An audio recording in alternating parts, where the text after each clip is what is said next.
నమస్తే, welcome to news 24 Telugu స్వాగతం. వార్తల్లోని ముఖ్యాంశాలు ఇప్పుడు చూద్దాం. అధికారుల నిర్లక్ష్యం మూలంగానే రెండో విడత దళిత బంధు రాలేదని దళిత బంధు సాధన సమితి వ్యవస్థాపకులలో ఒకరైన మందా రాజేష్ అధికారులపై మండిపడ్డారు. ఈ మేరకు జమ్మిగుంట పట్టణంలో ప్రైవేట్ ఫంక్షన్ హాల్లో ఏర్పాటు చేసుకున్న సమావేశంలో మాట్లాడుతూ రెండో విడత దళిత బంధు విడుదల చేయకపోతే రాబోయే ఎంపీ ఎలక్షన్లో ఓట్లను బహిష్కరిస్తామని పేర్కొన్నారు. సీఎం రేవంత్ రెడ్డి దృష్టికి వెళ్లి దళిత బంధు సాధించుకుందామని పిలుపునిచ్చారు. ప్రభుత్వం మారింది.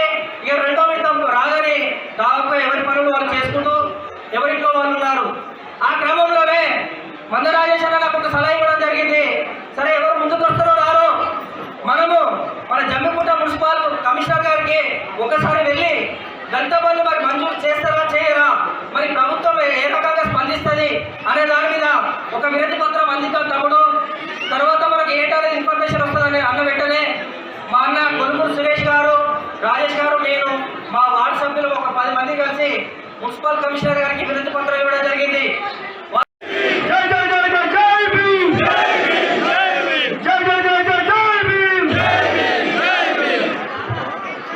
సభాధ్యక్షులు గౌరవనీయులు కొలుగురు సురేష్ అన్న గారు, అలాగే ఈ సమావేశ నిర్వాహకులు కొలుగురు నరేష్ అన్న గారు, అలాగే మంద రాజేష్ అన్న గారికి,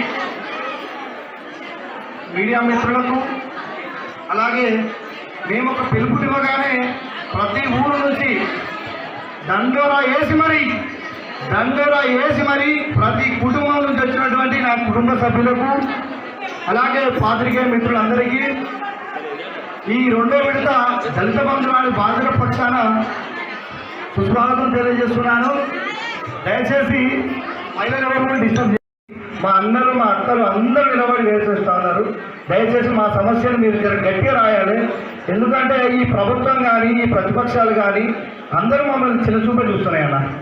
ఏమో హుజురాబాద్ అంటే ఏందో అర్థమవుతలేదు, కానీ మా దళితుల వాళ్ళకు తాకిడి ఇంకా తెలుస్తలేదు. దళితులది తాకిడి వాళ్ళకు ప్రభుత్వానికి కానీ ప్రతిపక్షాలకు కానీ ఎవరికి తెలుస్తలేదు. మన దళితులు ఇవాళ ఇంత పెద్ద ఇష్యూ మీద స్ట్రగుల్ అవుతున్న సంగతి మన దళిత నాయకులు అందరికీ తెలుసు. అంటే అందరు నేను అంటలేను, అందరికీ తెలుసు. కొంతమంది మాత్రమే రియాక్ట్ అవుతూ ఉన్నారు. మరి మన పేర్లు చెప్పుకొని, మన పాపులేషన్ చెప్పుకొని, ఆ రిజర్వేషన్లు వినియోగించుకొని అన్ని రకాల పదవులు వినియోగించుకుంటారు. అంతేనా? మనం ఇంత బలగా ఉన్నామని చెప్పి మనకు రిజర్వేషన్లు సమకూర్చింది ప్రభుత్వాలు. మన రిజర్వేషన్లు ఆడుకొని పదవులు ఎక్కుతారు తప్ప మనకు పని చేస్తలేదు.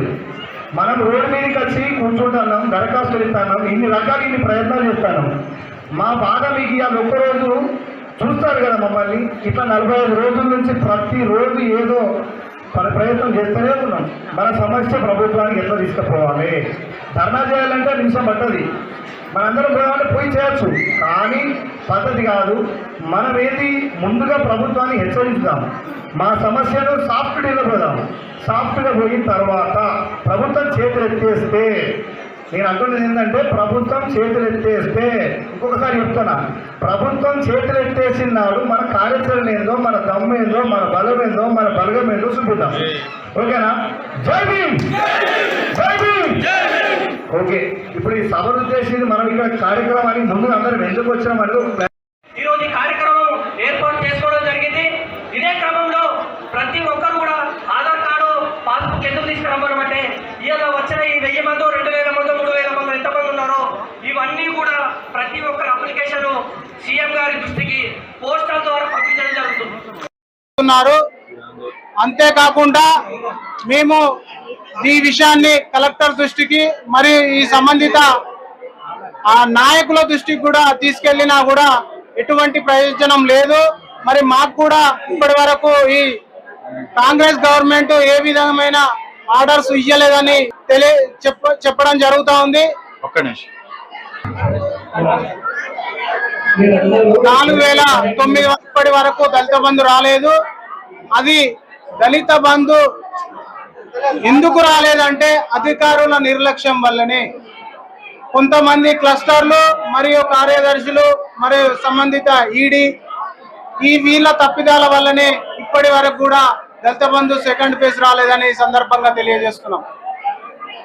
ఇప్పుడు కాంగ్రెస్ గవర్నమెంట్ మాకు ఇమ్మీడియట్లీగా హుజురాబాద్ నియోజకవర్గంలో పైలట్ ప్రాజెక్ట్ కింద తీసుకున్న 4,900 కుటుంబాలకు ఇమ్మీడియట్లీగా మాకు అధికారికంగా ప్రకటన చేయాలి. దళిత బంధు రెండో విడత మాకు ఇవ్వాలని మేము దళిత సాధన కమిటీ హుజురాబాద్ నియోజకవర్గంలో తరపున డిమాండ్ చేస్తా ఉన్నాం.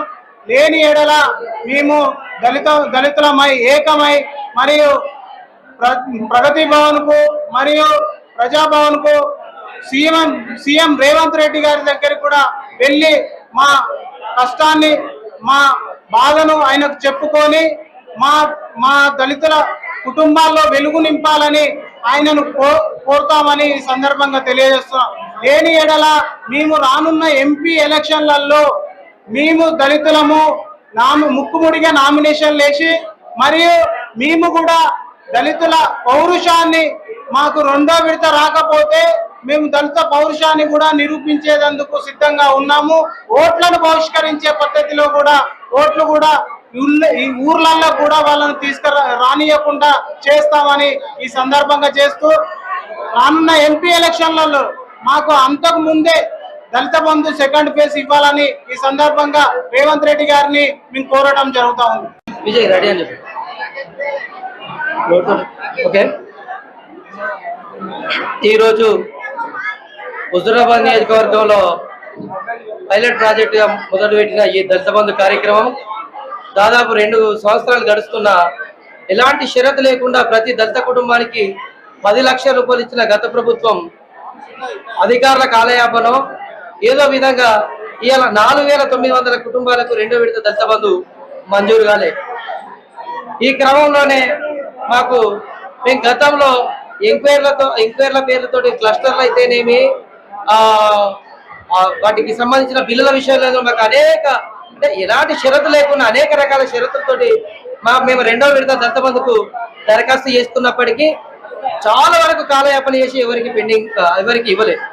ఈ 4,900 మంది ఈ రోజు రెండో విడత కొరకు దరఖాస్తులు చేసుకున్న క్రమంలో అసెంబ్లీ ఎలక్షన్స్ వచ్చినాయి.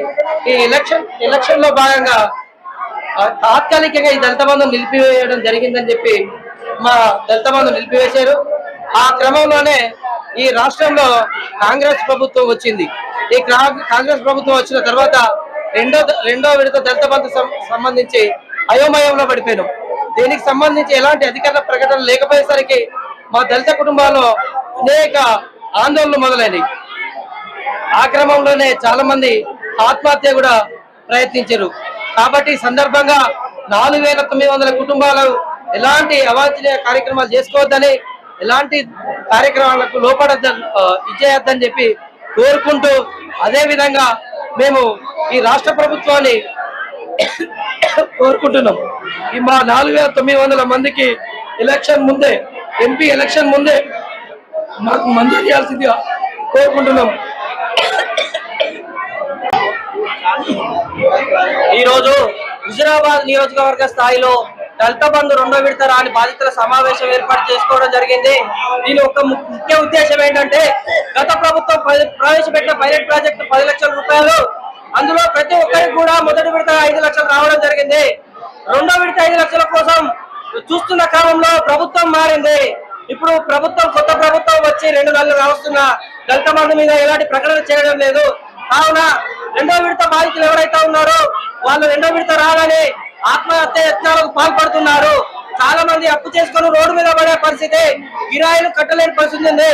కాబట్టి మేము ప్రభుత్వాన్ని ఒకటే విన్నవించుకుంటున్నాము, రెండో విడత దళిత బంధు ఏదైతున్నదో హుజురాబాద్ నియోజకవర్గంలో అది పూర్తి స్థాయిలో మంజూరు చేయాలని కాంగ్రెస్ ప్రభుత్వాన్ని కోరుకుంటున్నాను. లేని పక్షంలో ఇప్పుడు జరగబోయే ఎంపీ ఎలక్షన్ లో మేము కూడా నామినేషన్లు వేస్తాం. ఏ అధికారి అయినా కానీ, ఏ రాజకీయ నాయకుడు అయినా కానీ ఊళ్ళల్లో మాకు ప్రచారాలకు వచ్చే క్రమంలో ప్రతి గ్రామంలో వీళ్ళను, అధికారులను, నాయకులను అడ్డుకోవడం జరుగుతుంది.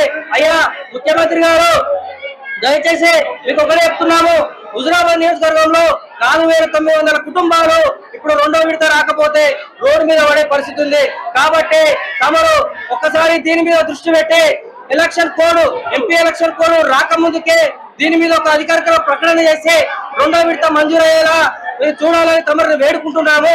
లేని పక్షంలో హుజురాబాద్ నియోజకవర్గంలో దళితులందరూ ఏకమయ్యే సెక్రటరీ ముట్టడి కార్యక్రమాలు రాష్ట్ర రోకలు ధర్నాలు చేయడానికి మేము అన్ని రకాలుగా సిద్ధంగా ఉన్నామని ఈ సందర్భంగా తెలియజేస్తున్నాం.